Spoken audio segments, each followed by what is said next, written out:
CTV's W5. Where are you from?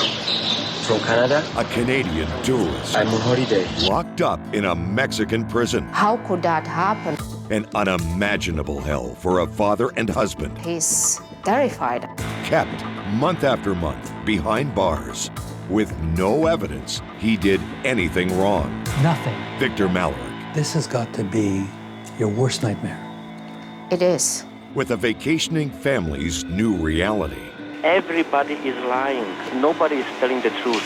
I love you. I love you too. And the puzzling reaction of the Canadian government. Do you have faith in the Mexican judicial system? We have to have faith that due process will prevail. Why won't Canada help one of its own? Trapped in a country with a history of corruption. The Mexican justice system is what the Mexican justice system is. This is CTV's W5. Here is Lloyd Robertson. Welcome to W5. The Mexican Tourism Board website promises the traveler an experience you'll never forget.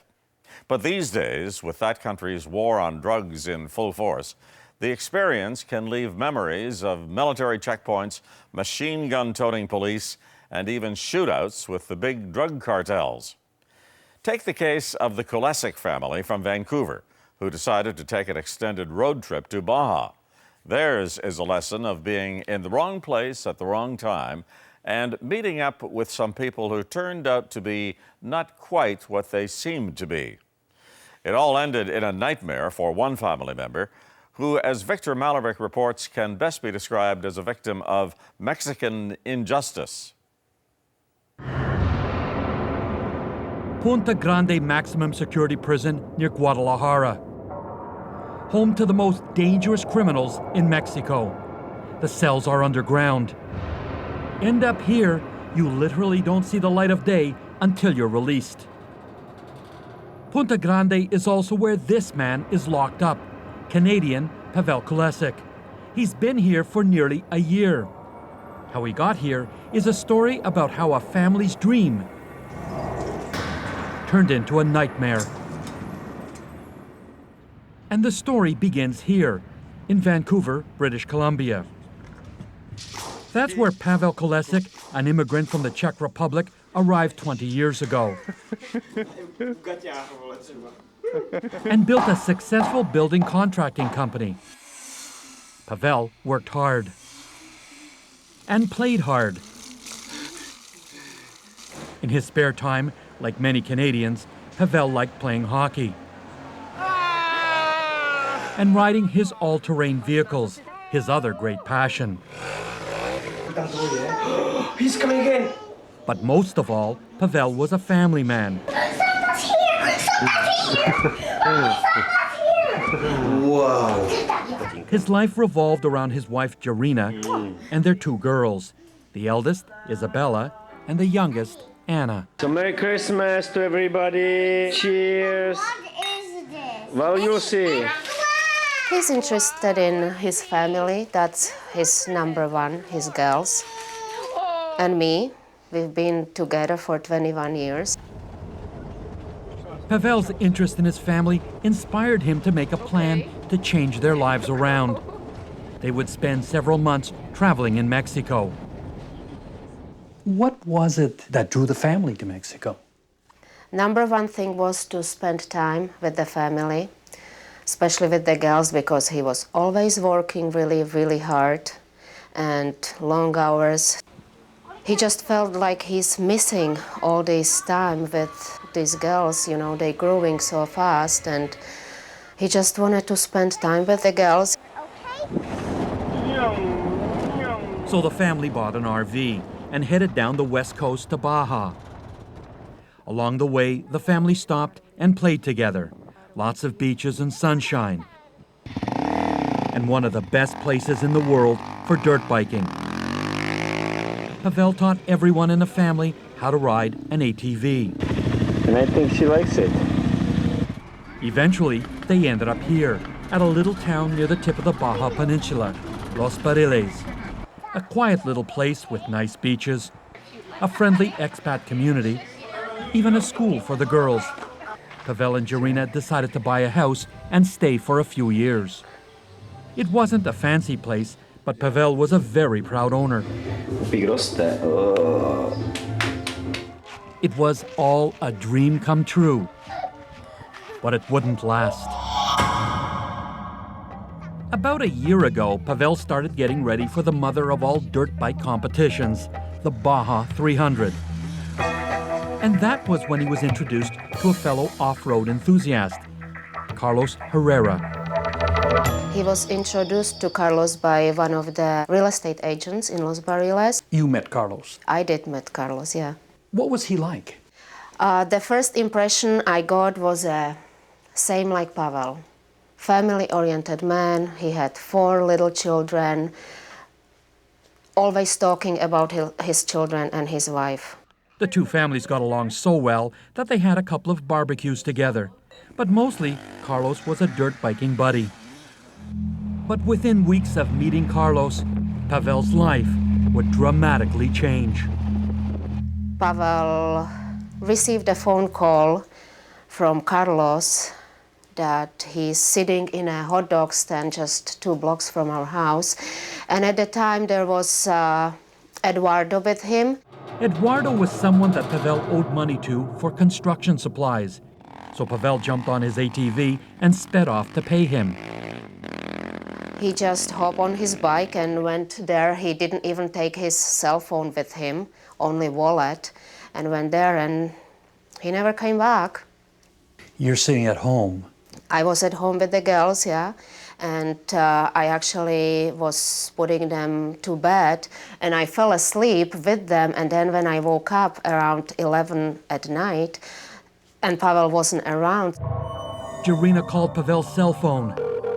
Please leave a voice. No answer. She called their friends. No one had seen him. She called Carlos. Nothing. Starting to panic? Yes, I started to panic, and I haven't slept all night long. So the first thing in the morning, I woke the girls, and I just get them to the car, and I went looking for him. Jarina went to the local police. They knew nothing.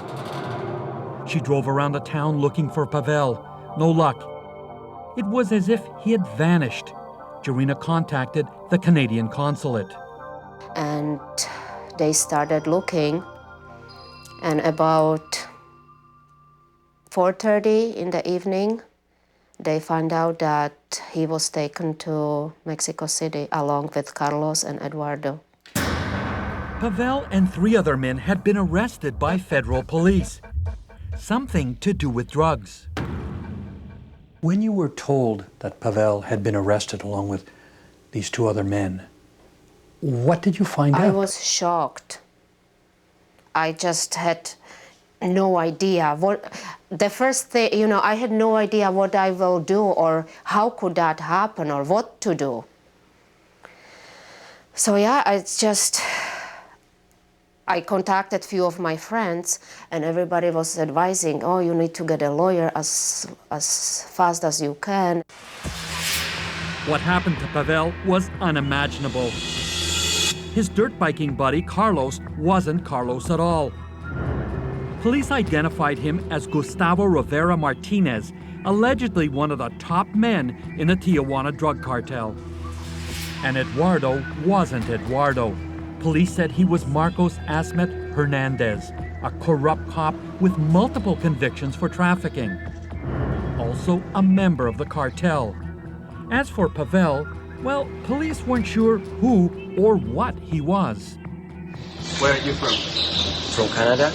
What are you doing here in Mexico? I'm on holiday. Police had been watching Gustavo and had moved in to arrest him just when Pavel arrived at the restaurant. Now the Mexican police were accusing Pavel of being part of Gustavo's gang.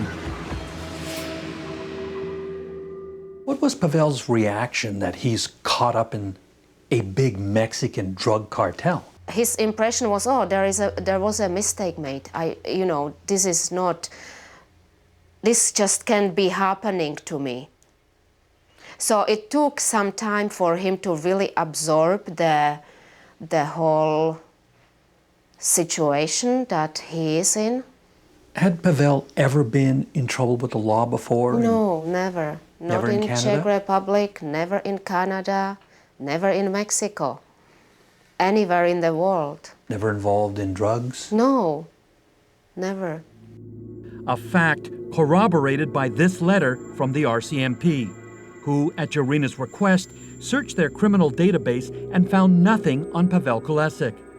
Nevertheless, Pavel was locked up in Mexico's most secure federal prison, charged with being part of a Mexican drug cartel. And that's where he's been for more than a year.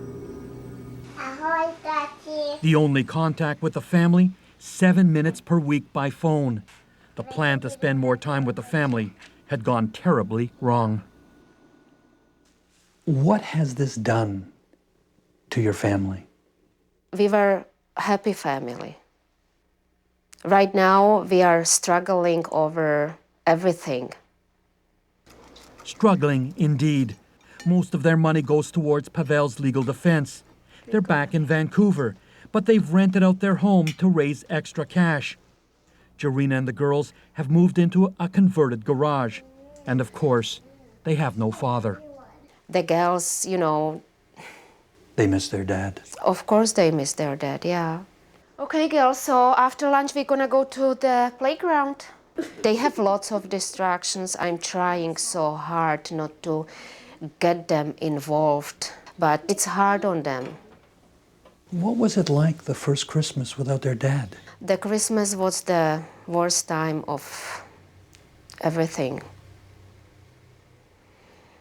Yeah, they were asking me for so many times, okay, so when is Daddy coming home? Is he going to be home for my birthday, for your birthday, for Halloween, for Christmas?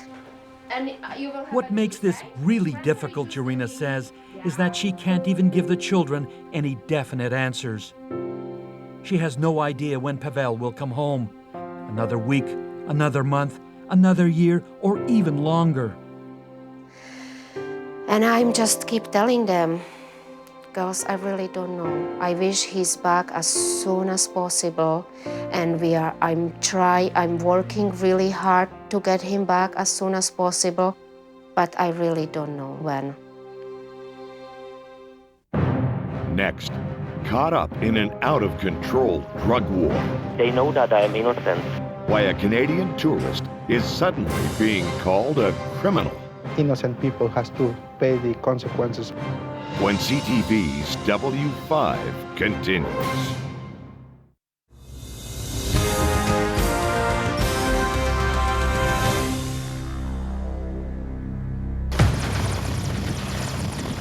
Everything about Mexico's war on drugs is staggering.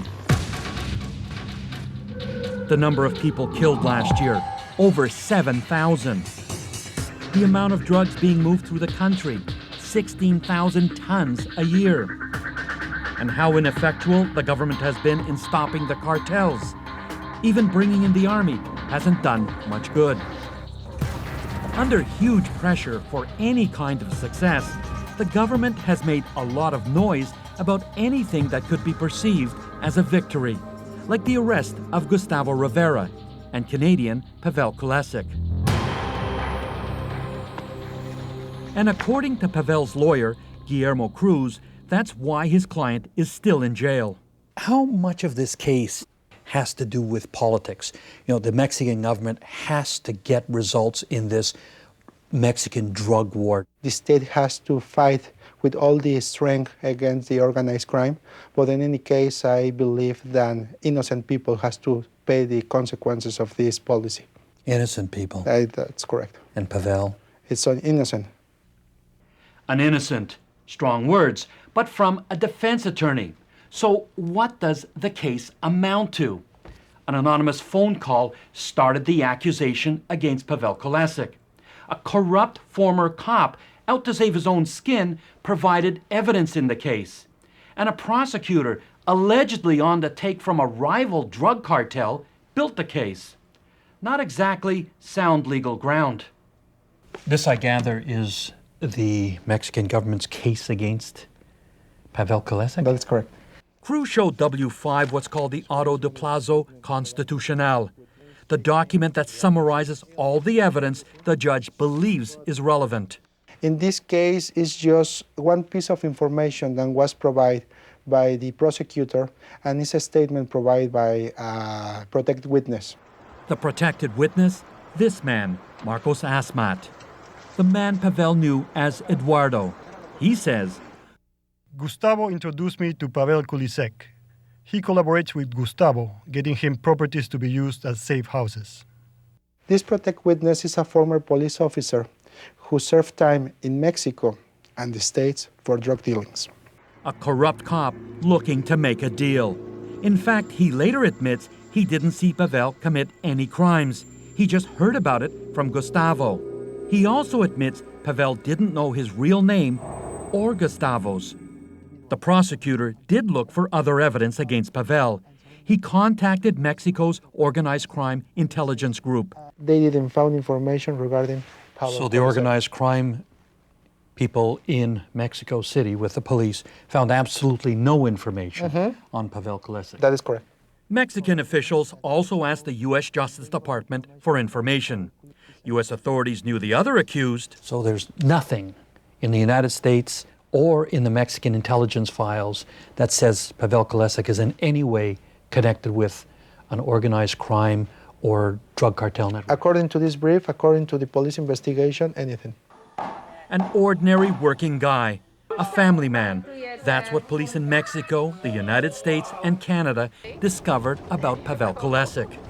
And yet, charges proceeded against Pavel, put together by a Mexican prosecutor by the name of Noe Ramirez Mandujano.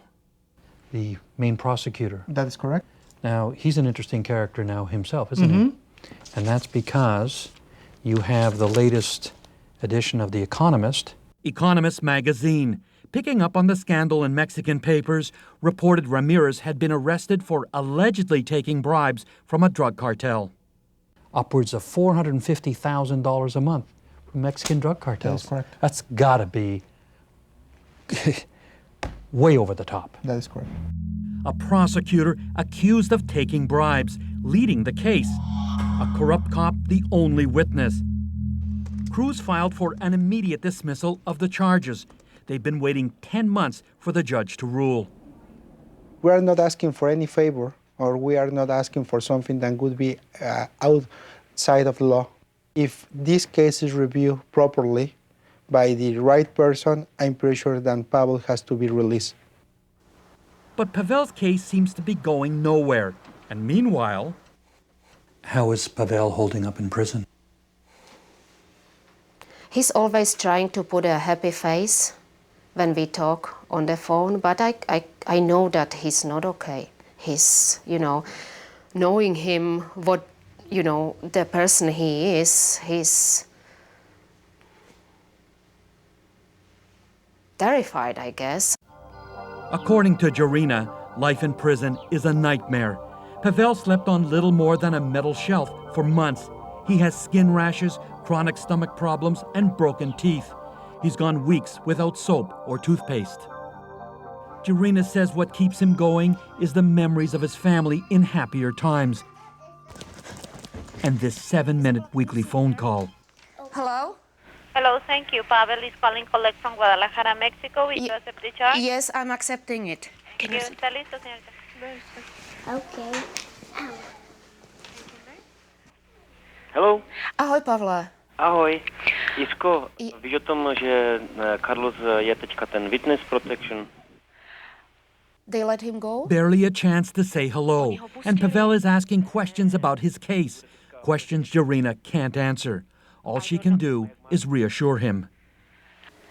You know what? You have so many friends behind you. Everybody is supporting us. A lawyer is doing whatever he can, and I know other things will start moving right now. We came to holiday with our kids to be with them, to give them the foundation for life, and they put me to the jail. I know, and it's... This is not fair.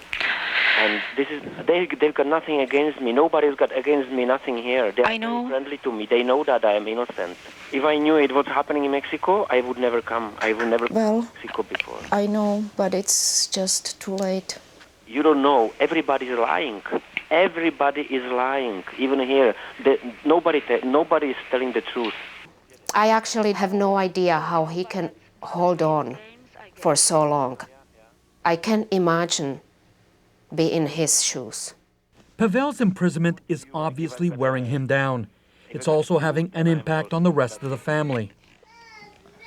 Annie, can you come down here, please?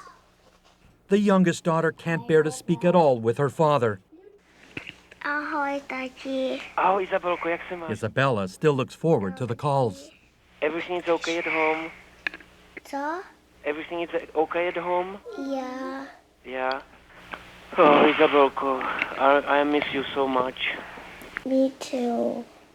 Too, but you are stronger, right? Yeah. When the girls get to speak to their dad, it's got to be one emotional time. It is a very emotional, and Pavel is always telling me that I have to try to be so strong, just not to start crying. And I'm painting you now a nice horsey. Okay. Dobře. Dej mě chvilku Eninku, jo? Edinka, Annie, she's not here. She's upstairs. Tell him she's upstairs. Oh, she's upstairs. She doesn't want to talk with you. She doesn't feel that good today. Well, then give her a kiss from me, okay? Okay. And tell her I love her very much, okay? Okay. And hopefully I'm going to be at home soon, okay? I'll give you Mama. I love you. I love you. I love you too. Jak ti dám mamku. Okay. Hi, Pavel. I'm praying every day. I'm praying every day to God, so I'm going home today. Maybe today I'll go home. I'm surviving from day to day, so I'm shaking all the time. I'm scared for a year. When you say goodbye after those phone calls, I've never cried so much in my whole life. I'm trying to be positive and happy for the girls during the day, but then they go sleep, and that's my time when I just cry. Yeah. This has got to be your worst nightmare. It is. Yeah, there's probably nothing else that could be worse than what we are going through right now. It's going to be okay. Bye-bye. I love you. I love you too. That's it. I'm sorry, I have to go and check on Annie. Next, It's taking forever. an unending wait for justice. The Mexican justice system is totally dysfunctional.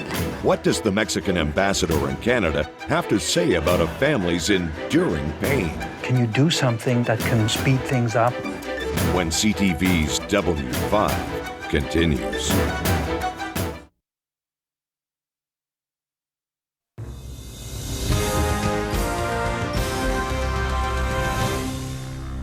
Welcome back.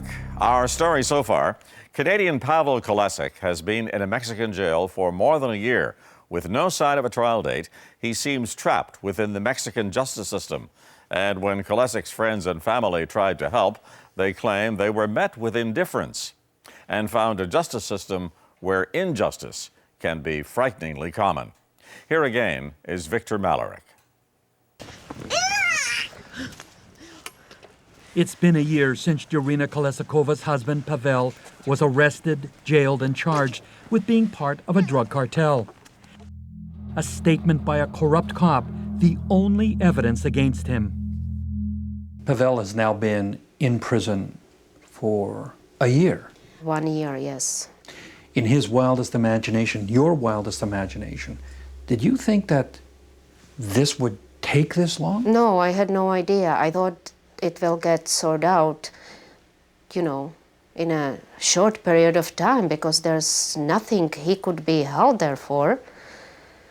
But with the Mexican system and their timing, it's taking forever. It seems like it's taking forever.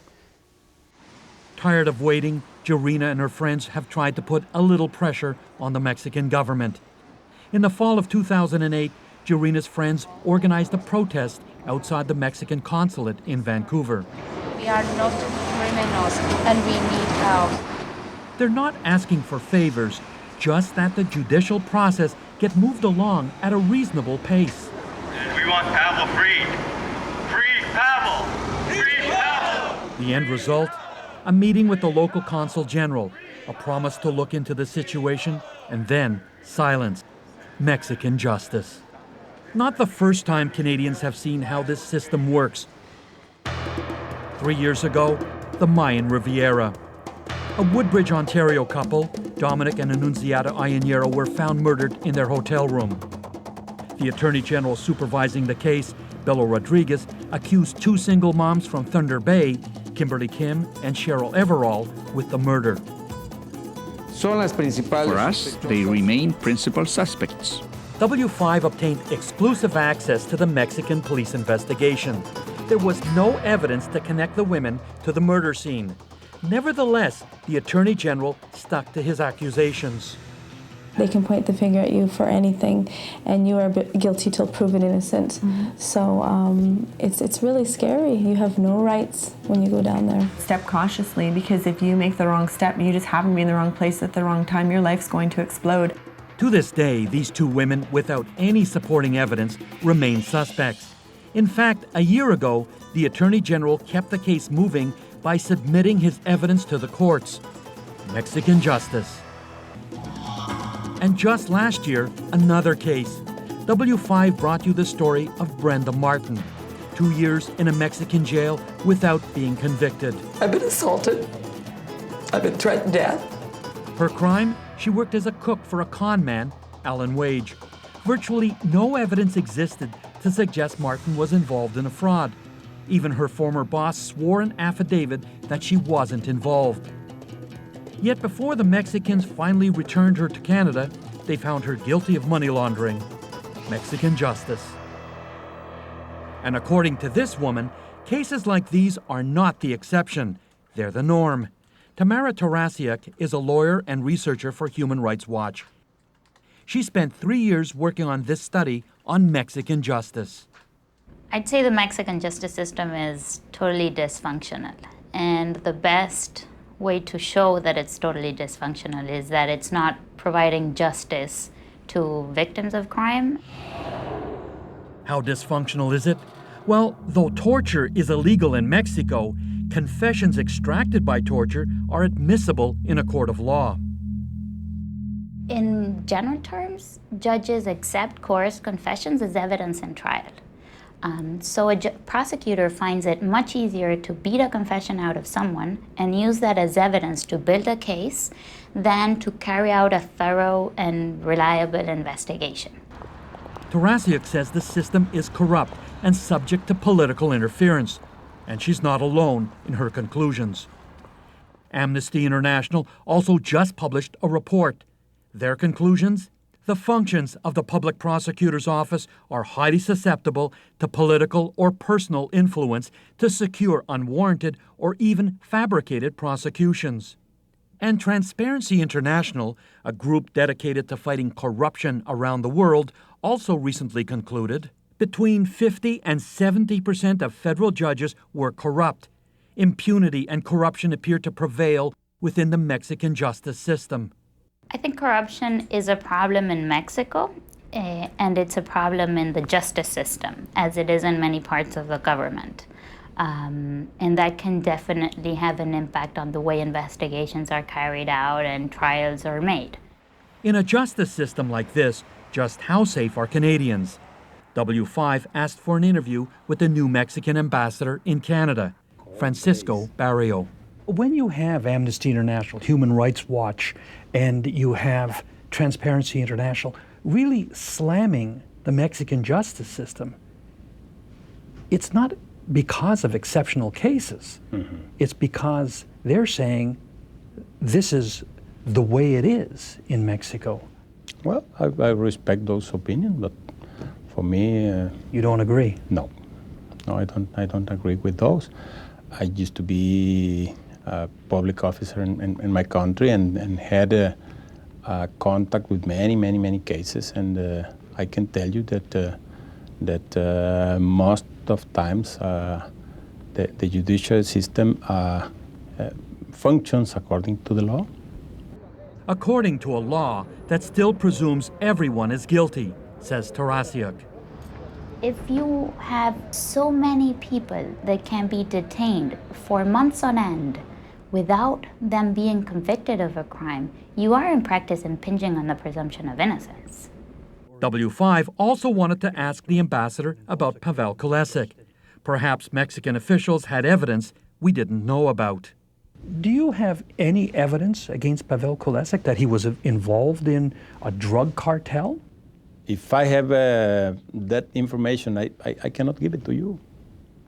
Even though it's in the public forum, we have all of the evidence, the case that has been presented by the prosecutor, and when you look at it, you have to shake your head and wonder, why is Mr. Kulisek in a Mexican prison? We will have to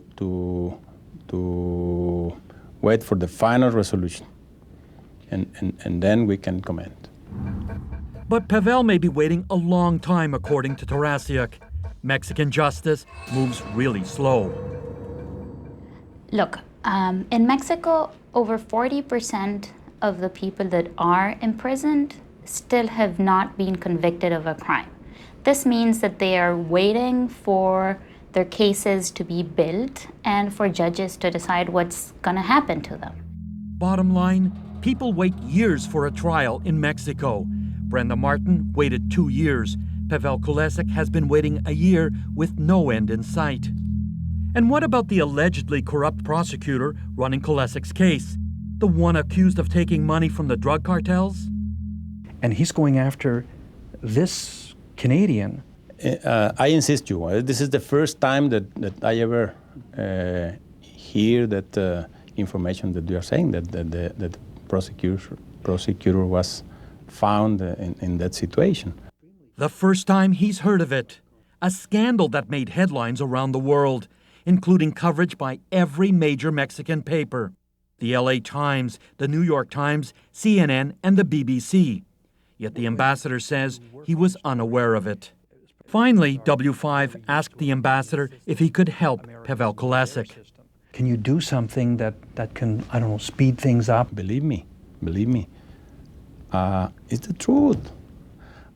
When I tell you that this issue is in the hands of the judges, it's in the hand of the judges. And there's nothing you can do?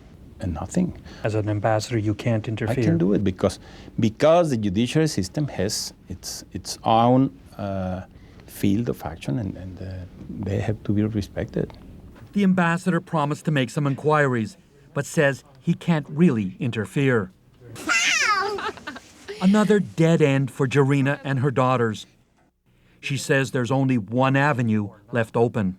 What do you hope will happen now? I wish that government will help me at least to apply the pressure to the Mexican authorities. Next, the growing anger for family and friends. How many people have lost years of their life? And the response from the Canadian minister in charge. The Canadian government doesn't interfere in the affairs of sovereign governments. When CTV's W5 continues.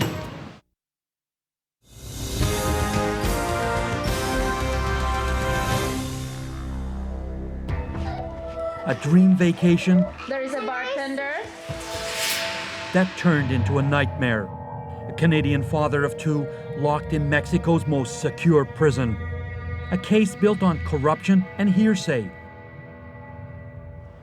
You'd think the Canadian government would be taking a little notice. At least that's what Pavel Kulisek's friends think. They gathered together for W5 at a friend's house to express their outrage and frustration. Did you believe that this is just a case of a big blunder on the Mexican authorities' part and that Pavel would be released within days? Of course. That's exactly what we believed in, yeah. Everyone all of who knew us. Pavel was certain that that's what happened. We had no doubt that it was just a big mistake and he'll be home within a few doubt, days. Yeah. Absolutely no doubt whatsoever. But he didn't come home. No, it's still not home, which is the tragic part of it. Dan Powell, one of Pavel's best friends. He owns a house in Los Barriles, just down the road from where the Kuliseks lived in Mexico. He also knew the man known as Carlos, alleged drug lord Gustavo Rivera, the man Pavel was arrested with. Any inkling in your gut that Carlos was something other than what he portrayed himself, a family man into real estate? Pavel only knew Carlos for 3 months. I knew him for 6 weeks, so how well can you really know someone? According to Dan, Carlos had a very convincing cover story. An American married to a wealthy Mexican woman. He had a nice family and nice home, and seemed to be a real family guy. There was no red flags at all, not whatsoever. Dan says nobody questioned who Carlos was, and it could have been him down at the restaurant that night, arrested and charged with being part of a drug cartel. It could have been any Canadian. So the question asked, where's our government? For heaven's sakes, I mean, this is not the first time. You know, how many Canadians are held down there already? And how many have already gone through all this? And how many people have lost years of their life and their families and everything? I mean, what do you think of the role of the Canadian government in assisting Pavel while he's in prison in Mexico? I think that the role is pretty poor. It took them, I don't know how long, just to go and visit him, make sure that he's got the basic, Which he didn't. Needs. I think it's just ridiculous. What should the Canadian government, Foreign Affairs, be doing with respect to Pavel? Pushing Mexican government to release Pavel, because there is no single evidence incriminating Pavel in any wrongdoing. Simple as that. If you had the Foreign Affairs Minister in front of you, what would you say to him? Apply pressure to Mexican government so he's released, because there is no evidence. Get Pavel out right now. Get him out. I'd want to know what's stopping him. Yeah. Why isn't he? Exactly. I mean, it's obvious what has to be done. Why isn't he? That would be the question. Or charge him and present the evidence and let him have his day in court, at least. If nothing else, after a year, show your evidence, show why you're keeping him there, and let him have his day in court so he can prove his innocence. So we put those questions to the man whose job it is to protect Canadians overseas, the Minister of State for Foreign Affairs, Peter Kent. Are you aware of the charges against him of his arrest, the circumstances behind that? I'm not. Are you aware that the key prosecutor who brought the charges against him has recently been indicted for taking huge bribes from the Mexican drug cartels? But that doesn't necessarily relate to his case. I mean, but it certainly speaks to the justice system and the kinds of people who are involved in bringing charges against him. Well, then, given whatever new evidence may impact on his case, then that is to be resolved with due process in Mexican courts. Do you have faith in the Mexican judicial system? We have to have faith that due process will prevail. Why? Because we're dealing with a sovereign state. You're also dealing with a sovereign state and a judicial system that is obviously corrupt from top to bottom. Well, not from top to bottom. And yet Canada's government insists on respecting Mexico's justice system from top to bottom.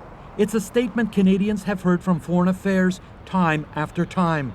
Helena Georges, Secretary of State for Foreign Affairs, commenting on the Ianero case. We must wait. We must respect the due process. That's what we do in Canada. That is what's wonderful about our judicial system here. Peter MacKay, talking about Brenda Martin. But the Mexican justice system is one, just like ours, that won't tolerate political interference.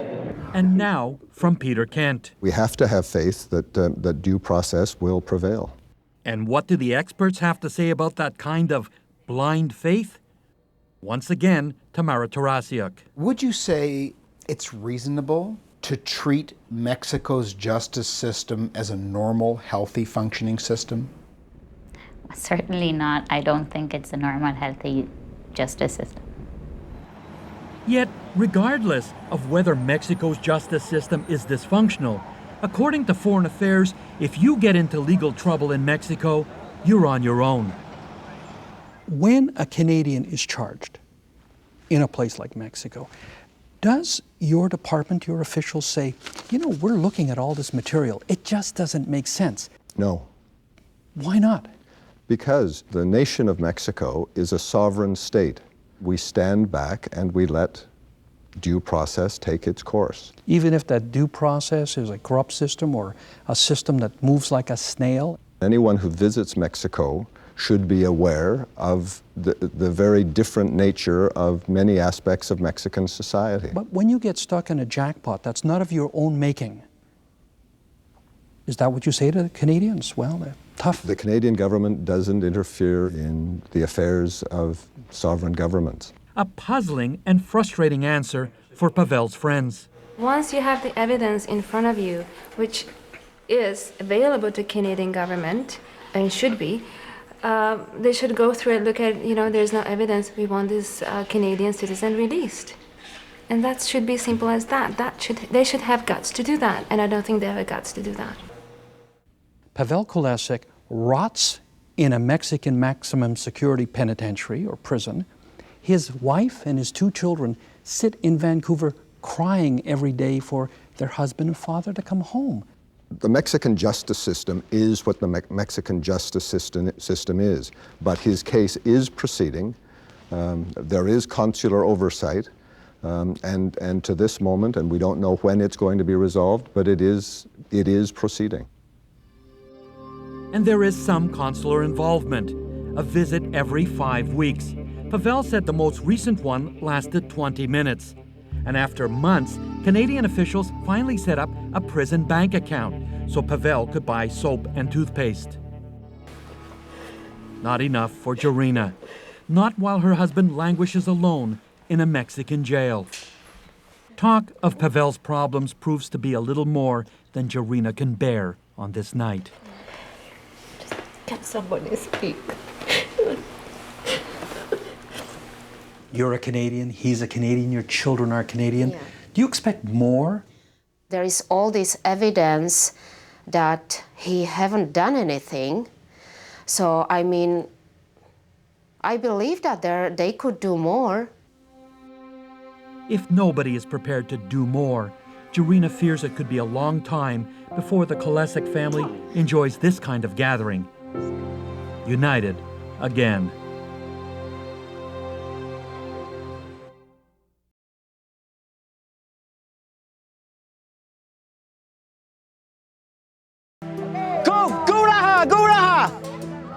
For Pavel Kulisek, coaching his daughter Annie's soccer team in this Vancouver neighborhood is an opportunity he treasures. Annie, go! Go, Annie! Woo!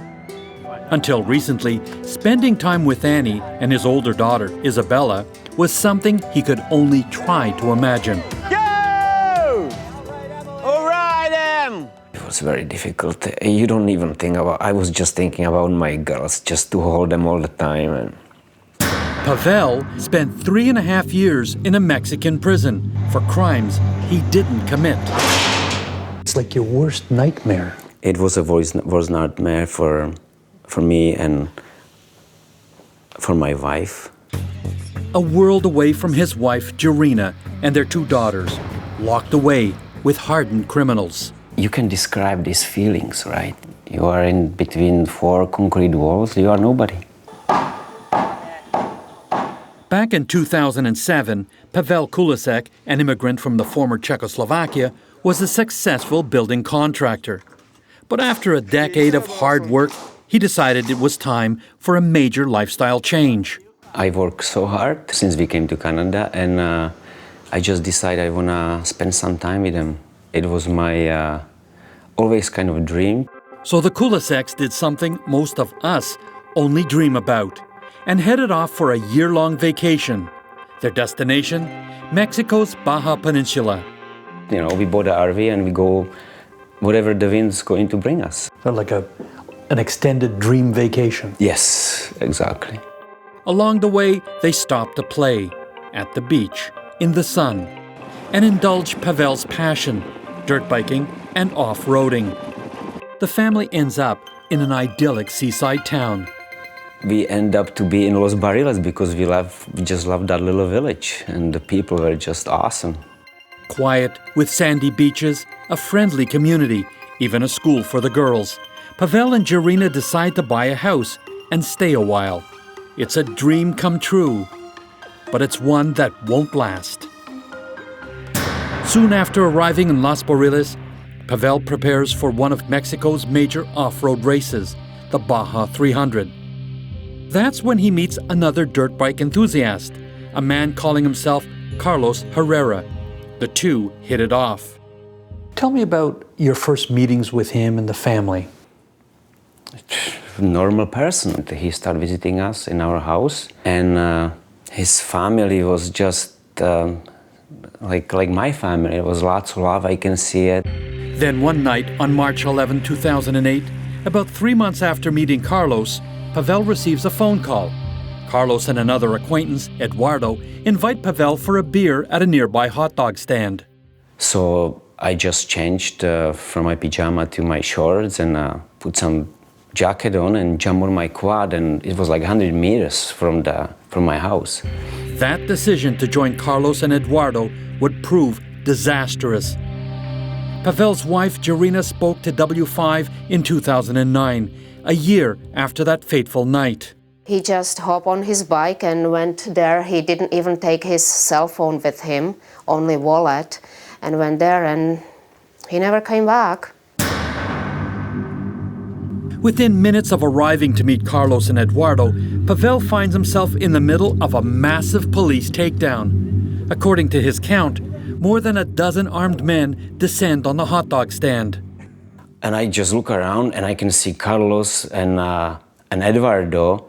They've got their hands up, and I said, "What the heck, what's happening?" And I just start waving my hands, and some guys jump on me and just put me down on the ground and a gun in my head in the back.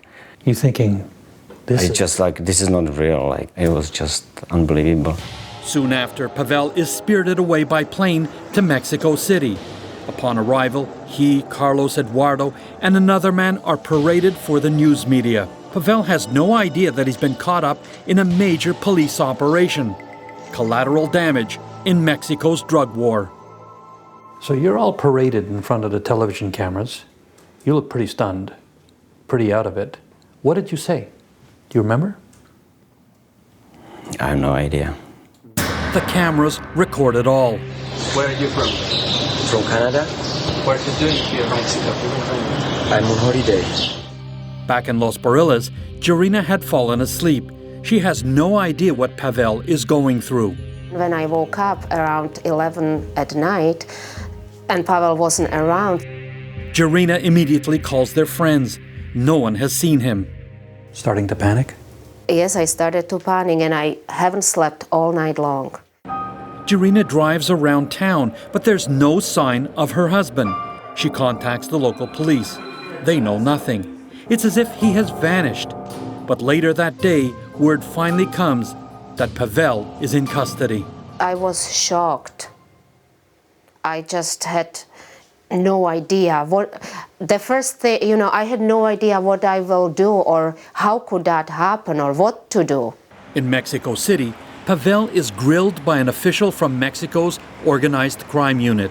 And that's when he finally learns the reason for his arrest. He looked at me and he said, do you know Carlos? I said, yeah, he's my friend. Well, he's a part of the Arellano Felix drug cartel. I said, what is it? He said, what do you play a game with us? You are part of the cartel in Tijuana. I said, what? And he, Carlos, is a big player in that cartel. Well, I didn't know that. Pavel's dirt biking buddy, Carlos, isn't Carlos at all. On this video, he identifies himself as Gustavo Martinez Rivera, an alleged drug kingpin. He's been wanted in the United States for almost 5 years. As for Eduardo, he's actually also an alleged member of the Tijuana drug cartel. And now, Mexican police are accusing Pavel of being a member of that criminal organization. Had Pavel ever been in trouble with the law before? No, never. Never Not in in Canada? Czech Republic, never in Canada, never in Mexico, anywhere in the world. a fact corroborated by this letter from the RCMP, who searched their criminal database and find nothing on Pavel Kulisek. But the Mexican authorities care little about that. Pavel is denied bail, unless he's prepared to give them what they want. Did they ever say to you, there's a way out of this, or? One of the guys said, like, maybe nice big envelope will fix some things. I said, what do you mean? Like, you want some money from me? I said, you know what? Go to hell. I'm an innocent guy. I've done nothing wrong. So they're asking you for a bribe? Yeah. The Mexican police detain Pavel for 3 months and finally charge him with drug trafficking and belonging to an organized crime group. And in the summer of 2008, he's transferred to maximum security at the notorious Puente Grande prison in Guadalajara. Did they beat you? 2 officers and drag me and run, and I have to run with them, but I couldn't run because your arms are like you are bent over and they just drag you. And those punches like from back, like right here, like I don't know how many punches, it was just one by one. They were punching me, and then we end up by the cell and they just throw me in, and I end up on the floor on some dirty mattress. It was terrible. And while Pavel waits for his case to proceed, his Canadian lawyer, Guillermo Cruz, determines that a key element in the evidence against him is unreliable. A year after Pavel's arrest, Cruz shows W5 documents summarizing that supposed evidence. A statement by the man Pavel knew as Eduardo. This protect witness is a former police officer who served time in Mexico and the States for drug dealings. A corrupt ex-cop with convictions for drug trafficking, looking to make a deal. The Mexican prosecutor did look for more information on Pavel, but his record was clean. So there's nothing in the United States or in the Mexican intelligence files that says Pavel Kulisek is in any way connected with an organized crime or drug cartel network? According to this brief, according to the police investigation, anything. By winter 2009, Pavel's been in prison for nearly a year, confined for 22 hours a day.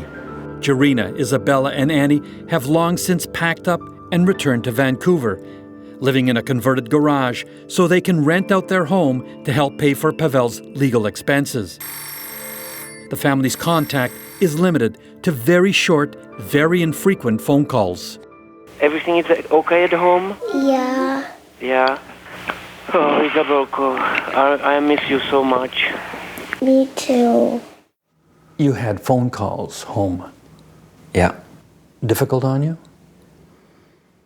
It was very nice to talk to Jirina and the girls. Yeah, it was nice. I can hear they are still alive, so we are still alive as a family, so the bond never ends, right? And strengthening that bond, letters from home.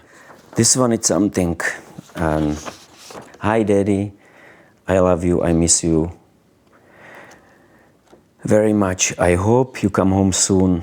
Every night I'm sending you a kiss. I hope you can feel a little tickle on your cheek. When I saw this, I was standing by the door. My knees just went out of me, and I just lied down and just collapsed.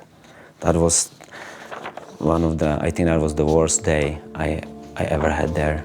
Wishing and hoping he would soon see his daughters and his wife. Little did Pavel know that it would be another 2 long years before he would get that chance. Next. They are dangerous and crazy. From one dangerous hellhole. So you go from one nightmare to an even worse nightmare. Even worse nightmare, yeah. To another. It was very scary. When W5 continues.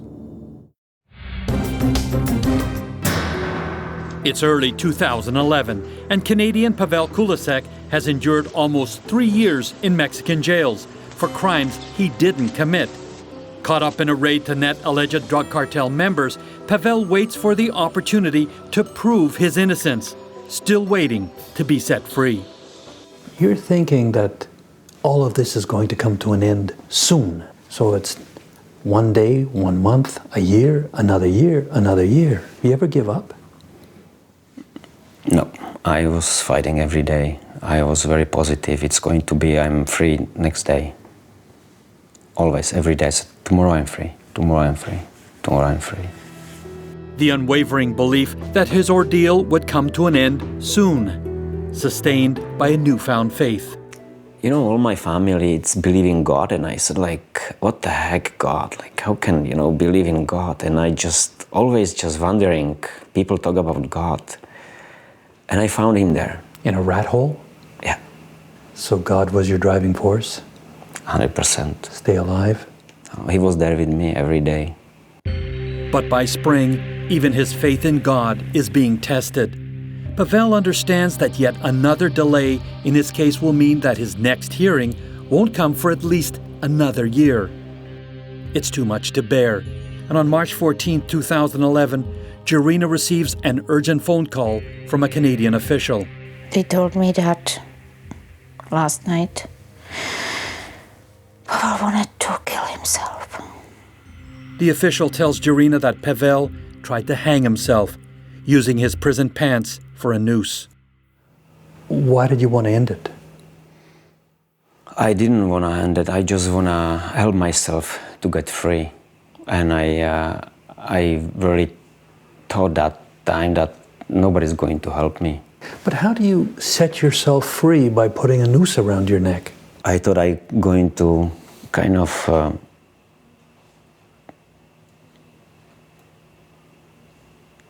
I just thought I'm going to put more attention on my case, that how can innocent man can die in prison. Desperate, Jarina organizes protests in Vancouver, demanding that the federal government intervene in Pavel's case. I'm fear for his life, right? He may do it again because, he gave up. So that, I need to get him out of there as soon as possible. Pavel's daughters, now 9 and 7 years old, also desperate to see their father. Bring my dad home. But those pleas, it seems, fall on deaf ears. Though consular officials continue to visit Pavel and monitor his situation, the Canadian government will not interfere in his case. Back in 2009, W5 interviewed then Foreign Affairs Minister of State Peter Kent about Pavel's case. We have to have faith that due process will prevail. A position the Canadian government maintains throughout Pavel's imprisonment, even in the face of blatant corruption.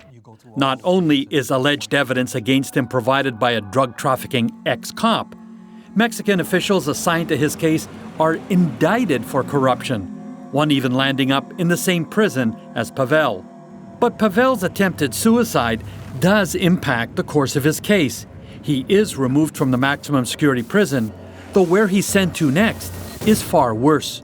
Mexican officials, they come and see me, and I just start yelling at them to go to hell, all of them. I'm innocent man, and just bring me home.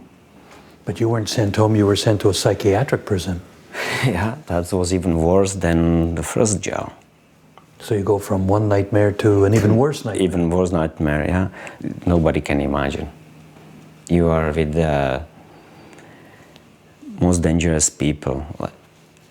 And on top of it, they are crazy. They are dangerous and crazy. Scary place for you? The first dinner I had there, the guy just sit beside me and he was telling me how he killed many people, chopped them in pieces, and I was just in shock. It was a scary place. Pavel's situation remains hopeless. But then, 5 months after arriving at the psychiatric prison, there's yet another unexpected twist in Pavel's case. A surprise visit to his jail cell from Canada's ambassador to Mexico. He said, Pavel, you are going home. Did you believe him? And I started smiling at him. I said, yeah, right. I didn't see a judge yet. How can I go free? Pavel, you're going free. A Mexican judge finds Pavel not guilty of any wrongdoing. There are no grounds to support a case. On August 16, 2011, after more than 1,200 days in custody, Pavel is finally set free. When you walked out of that psychiatric prison, what were you thinking? I didn't think of anything. I just see the beautiful path. I'm going to hug my kids and my wife. That's all you thought about? Yeah. It was a beautiful feeling. And we just touched down in Vancouver, and I kissed the ground and I said, thank you God so much, I am back home. Your heart pounding in your chest? You have no idea. The doors open in the arrivals area. You see Jarina and the girls. Tell me about that. Well, it's an indescribable feeling, right? You just see your kids grow up so much, and you can see that it's wonderful. This cell phone video captures their emotional reunion. And Pavel's friends videotape his first moments at home. It's like being in heaven. It really feels very good to be back home, guys.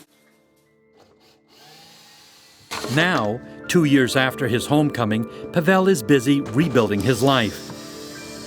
Back to earning a livelihood at the job he knows best: construction. Most importantly, he's trying to make up for the precious time he lost with his family, forging new memories. But the past is something that Pavel simply can't let go of. He's writing a book, determined to make sense of those painful experiences. You wake up sometimes thinking, I'm still back there. Well, I had a very bad nightmare. Like, I'm back in Mexico, and I tried to escape. They catch me again, they beat me up, and I just wake up and I punch myself 2 times. I said, no, this is not true. I'm back. It's just a nightmare. Life's continue. You ever look back and go, this didn't happen, or? No, it always will be there. It always will be there. While Pavel is finally talking about his ordeal, his wife, Jarina, who led the campaign to have him freed during the more than 3 years, now finds it all too painful to talk about. We'll be right back.